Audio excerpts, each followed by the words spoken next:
তুই আমার স্বামী কেন আমার মেয়েরে বিয়ে করলি? আমি তো ন্যায় বিচার চাই, আমি ওই বাগ্নিরও বিচার চাই, আমি তোর বিচার চাই, মাননীয় প্রধানমন্ত্রীর সাহায্য চাই, মাননীয় প্রধানমন্ত্রী আমার মা, আমি এর কাছে সাহায্য চাই, আমার এই স্বামীর ন্যায় বিচার করা হোক এবং আমার এই মেয়েরও বিচার করা হোক। এরকম যাতে বাংলাদেশে কোনো জায়গায় যাতে এরকম ঘটনা না ঘটে।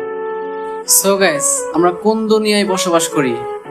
সত্যি কিয়ামত খুবই সন্নিকটে, আর যদি কিয়ামত সন্নিকটে না হতো আমাদের নিজের চোখে এই ধরনের ঘটনা কখনই দেখতাম না। ঘটনাটা এরকম ছিল যে আমার স্ক্রিনে মহিলাটি দেখতেছেন, এই মহিলাটি ছিল প্রবাসী। যখন সে প্রবাসে চলে যায়, তার একটি কন্যা সন্তান তার স্বামীর কাছে রেখে যায়।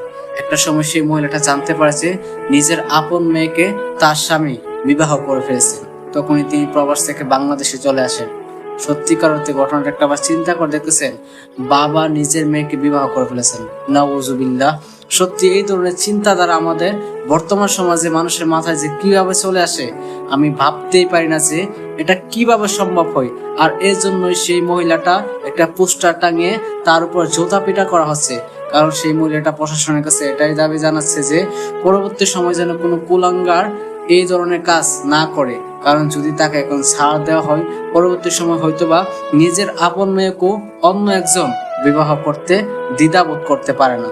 সত্যি এই ধরনের বিষয়গুলো আমাদের বাংলাদেশের জন্য খুবই লজ্জাজনক, কারণ এই ধরনের বিষয় আমাদের নিজের চোখে দেখলো আমাদের লজ্জা হয় যে এটা কিভাবে করতে পারে।